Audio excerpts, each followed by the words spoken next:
Olá! O vídeo de hoje é sobre as altas montanhas de Portugal, do Ian Martel.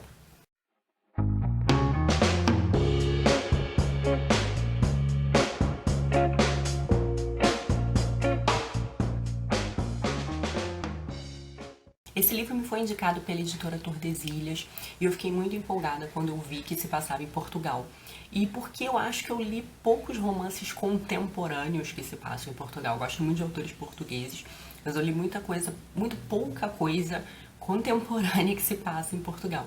E esse livro ele é composto por 3 histórias separadas no tempo. Eu nunca tinha lido nada do Ian Martel, mas eu já tinha ouvido falar o nome dele porque ele é o autor das Aventuras de Pi.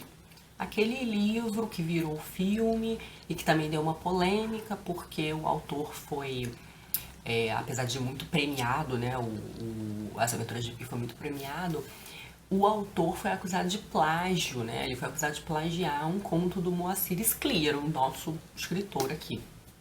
E depois deram uma explicação, ele disse que leu a sinopse do conto numa resenha e achou assim, a linha principal da história interessante, só isso que ele aproveitou. O próprio Moacir Scliar disse que não considerava aquilo plágio, que as histórias eram diferentes, que ele não ia processar não, enfim.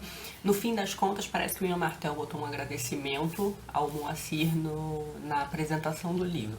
Mas rolou todo esse bafafá, né? O livro e o filme foram bastante comentados na época. Mas As Altas Montanhas de Portugal é o último romance dele e o primeiro livro dele que eu leio. Esse livro ele tem assim uma leve vibe realismo mágico, leve, depois eu explico porquê, mas ele é um livro que vai falar de luto. Ele vai falar de pessoas lidando com a perda. As Altas Montanhas de Portugal é uma região não exatamente montanhosa, uma espécie de planalto, e que aqui no livro, não sei se ainda hoje, ela é como se fosse uma área rural, assim, pelo que é descrito aqui. E esse livro tem 3 histórias que se passam em diferentes momentos no tempo, mas que se interligam. Isso é uma coisa interessante, porque uma história se passa em 1904, a primeira, a segunda em 1938, na verdade no ano novo, 1938 para 39, e a última em 1980. Só que essas histórias, elas estão ligadas, tipo assim, uma coisa que uma pessoa fez ou encontrou na primeira história, reaparece, influenciou na vida das pessoas da segunda história, e aí depois, muitos anos depois também, aquela coisa vai influenciar na vida da pessoa da terceira história. Então, assim, tem uma ligação interessante entre essas 3 histórias. As 3 histórias envolvem luto, envolvem uma perda. E esses personagens, onde é que está o realismo mágico? Mais ou menos no modo como eles reagem a essa perda. Né? A essa perda, existe uma espécie de recusa da realidade depois que eles sofrem essa perda. E eles então adotam esses comportamentos meio esquisitos, que eu não vou dizer para não ser spoiler. A primeira história, ela é a história do Tomás, que é um auxiliar de curador, alguma coisa assim, do Museu Nacional de Arte Antiga de Lisboa, que é um museu que eu tive oportunidade de visitar, só que aqui ele trabalhava lá em 1904. E o Tomás, então, ele tem esse luto, morrem pessoas que ele ama, e ele adota um comportamento meio esdrúxulo, assim, em revolta, né, com essa história. Acontece que lá no museu ele encontra um diário. E quando ele vai ler o diário, ele descobre que é o diário de um padre, e esse padre, ele registra a sua passagem por algumas colônias, né, de exploração na África. E a experiência desse padre é uma espécie de desilusão. Então essa história principalmente, ela fala muito de fé. E o livro fala disso também. O livro fala de fé, fala da perda da fé ou de uma crise na fé. O livro é um pouco sobre esse embate humano entre a fé e um certo niilismo, talvez. Lendo esse diário, Tomás descobre algumas coisas. Ele acompanha a crise desse padre e ele descobre que esse padre tinha criado uma coisa um artefato que, sei lá, abalaria a fé das pessoas ou que servia como uma revelação. Então ele vai para as altas montanhas de Portugal para achar esse artefato, porque pelas pesquisas dele esse artefato teria sido doado para uma das igrejas das altas montanhas de Portugal. E aí essa história é engraçada que o Ian Martel, ele trata do luto desses personagens com um pouco de comicidade, né? No desajuste que aquelas pessoas estão vivendo no meio da crise, elas acabam se embananando, né? Então tem uma nota cômica no livro. E o Tomás, ele pega um carro emprestado, só que é 1904, é o início, não tem muito carro em Portugal, tem pouquíssimos em Lisboa, não tem nenhum nas altas montanhas, e o Tomás não sabe dirigir. Então ele, a parte mais engraçada dessa primeira história é ele apanhando do carro, né? ele tentando descobrir como usar o carro, as pessoas apavoradas com ele, com medo do carro, enfim. Então, assim, tem essas coisas um pouco mais engraçadas, especialmente na relação do Tomás com o carro, né? Mas, assim, o Tomás é uma pessoa angustiada, né? Ele tá vivendo um luto, assim, profundo. A segunda história é uma história que também envolve luto, é uma história sobre um patologista. Ele faz autópsias e ele recebe umas visitas inusitadas à noite. A primeira é da esposa dele e a segunda é de uma senhora que quer saber, através da autópsia do marido, como é que o marido dela viveu. Ela não quer saber como ele morreu, ela quer saber como ele viveu. Né? Então esse conto ele envolve o luto dos dois personagens, do patologista e dessa senhora. Esse já tem um quê mais de um pé no realismo mágico um pouco maior. Acho que é a história que explora mais essa coisa de fantástico. Essa história ela tem uma coisa muito legal, porque a esposa do patologista, ela faz um longo discurso onde ela compara os evangelhos bíblicos, porque ela era uma teóloga, alguma coisa assim, com os romances da Agatha Christie, porque ela e o marido ela e o marido patologista, né, eles são muito fãs da Agatha Christie. E é uma longa fala, assim, né, não interessa se tá certo, não interessa que é interessante, é uma associação bem inusitada, bem interessante, ela funciona no livro. Esse pedaço ele também compara o trabalho do patologista, né, que percebemos que era um leitor de romance policial, com a leitura, né? Afinal de contas, ele está ali investigando o que causou o quê, né? Como se ele também, a autópsia também, de uma certa forma, fosse uma narrativa policial. Então é bem interessante, esses aspectos me agradaram muito. Todo Defunto é um livro com uma história a ser contada. Cada órgão um capítulo, os capítulos unidos por uma narrativa comum. É seu dever profissional ler essas histórias, virando cada página com um bisturi. E ao cabo de cada uma delas redigir um relatório. O que escreve no relatório precisa refletir exatamente o que leu no corpo, o que torna a sua atividade uma forma prática de poesia. A curiosidade o atrai, como a todos os leitores. Como aconteceu com o corpo? Como? Por quê? Ele procura aquela astuta e compulsória ausência que a todos alcança. Qual é a morte? Lá está o cadáver, mas se trata do resultado, não da coisa em si.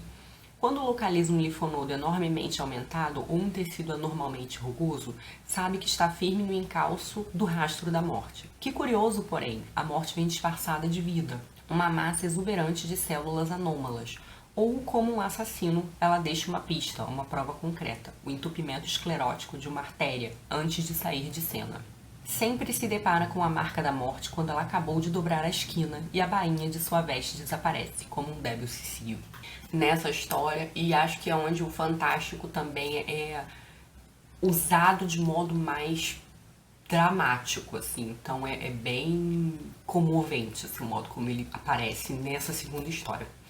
A terceira história é a história de um senador canadense que também está passando por um luto. Ele também perdeu uma pessoa, ele já está numa idade assim um pouco mais avançada, que está dizendo que o nome dele é Peter, o patologista, eu não lembrei, gente, desculpa.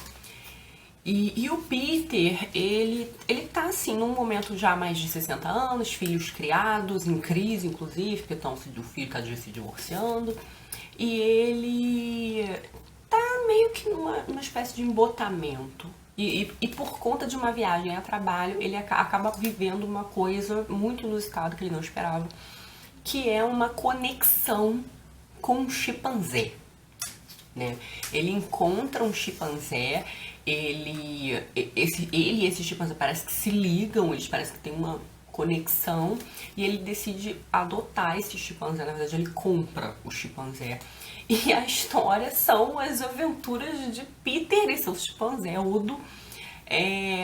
Essa história, assim, a relação do Peter com o Odo é um negócio assim tão legal. Assim, eu normalmente não gosto de histórias, pelo menos em filmes, que envolvam bicho. Eu acho muito piegue, muito cafona. Eu falo, essa história com bicho. Eu nunca gostei muito de filme com cachorro, com baleia, com nada disso. Mas eu acho que nos livros, assim, a coisa às vezes funciona um pouco melhor. E essa relação do Peter com o Odo, que já era um macaco também sofrido, né, que passou por experiências e tal, isso me comoveu, assim, confesso. E porque o Peter aprende muito com o chimpanzé. Coisas que ele acha que ele precisava aprender naquele momento, a viver o momento, né? Ele fala uma coisa interessante no livro, que os animais, como Deus, não vivem o passado e o presente, né? Ou o passado e o futuro. Eles vivem o presente. E é como se eles vivessem na eternidade, né? Isso me lembra uma fala do Borges, né? O Borges tem um conto onde ele fala exatamente isso. Eu acho que é o Funes o Memorioso, em que os animais, eles vivem a eternidade, né? Eles não têm essa noção de tempo. E ele aprende um pouco, assim, a viver esse presente junto com esse macaco. O macaco é uma figura constante nas 3 histórias, assim, né? Não poderia explicar por quê, porque seria um grande spoiler. Mas toda a crise descoberta das pessoas ali envolve um macaco. E tem também uma ligação com essa coisa aí da fé, ou da perda da fé, ou da relação com Deus, enfim.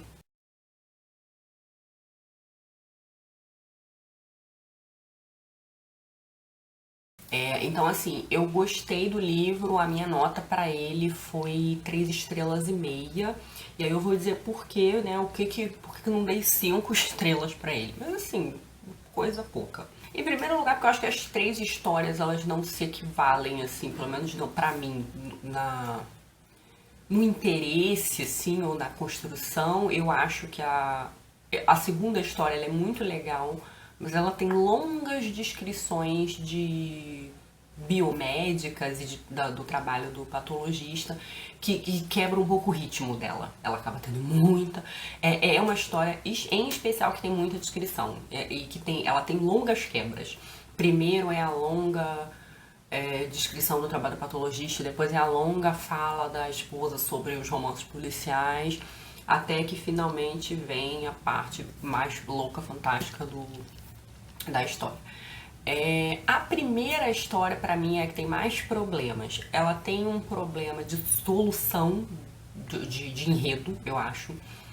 Menos solução do que as justificativas. Assim, por exemplo, o que causou o luto do personagem, eu achei uma coisa um pouco exagerada e pouco explicada. Né? O número de pessoas que ele perdeu, enfim, eu acho que isso podia ser melhor trabalhado. E alguns problemas de estilo. O Ian Martel, quando simplesmente conta a história, ele é bem sucedido. Mas quando ele às vezes tenta fazer assim, sabe aquelas quando você descreve uma coisa através de uma comparação original? Tem um momento que ele faz isso na primeira história em que eu não gostei nem um pouco, achei bem cafona, assim, né? Aquela coisa tipo, não funcionou, ficou meio pieguinhas, assim. Na segunda história, ele tenta fazer de novo uma coisa dessas, uma descrição de alguma coisa ou de uma pessoa, não lembro o que, através de uma comparação original, né? Ou uma definição de alguma coisa através de uma comparação original. E aí funciona melhor. Ele conseguiu fazer sem ficar cafona. Enfim, uma outra coisinha, porque esses problemas de estilo, eles meio que dão uma quebra na leitura, porque eles te chamam a atenção de um jeito que não é legal. É um negócio que não tem função na história, nem combina com o tipo de história que está sendo contada. E o problema com as causas e soluções no enredo, que deixam um pouquinho furado, assim, também me chamaram a atenção. Teve uma outra coisa que eu fiquei tipo, isso não podia ser assim, né? Tem alguma coisa errada aqui. ou então coisas que são muito exageradas e desnecessárias. Então, por esse motivo, eu não dei 5 estrelas, mas assim, foi uma leitura boa. O tema me interessa muito, essa coisa de pessoas quebradas, de drama, de luto e também de fé. A história me interessou, ela é uma história que teve seus momentos dramáticos e divertidos. Não foi um livro que eu quis largar, então eu achei que seria interessante comentar aqui com vocês. Além disso, eu acho que ele traz associações interessantes nessa coisa do romance policial e dos evangelhos, e eu acho que assim, as histórias talvez mais dramáticas, elas são bem desenvolvidas. A minha história favorita acabou sendo a última, a do macaco. Eu fiquei muito encantada ali com aquela relação. O macaco é muito divertido. E tem toda uma tensão, assim, de não saber como é que ele vai agir. É uma mistura de amor com, né, a relação do personagem com o Odo. É uma mistura de amor com medo, né? Porque ele nunca sabe o que o macaco vai fazer. Mas eu gostei bastante. Foi a minha história favorita. É isso, beijos e até a próxima. Tchau.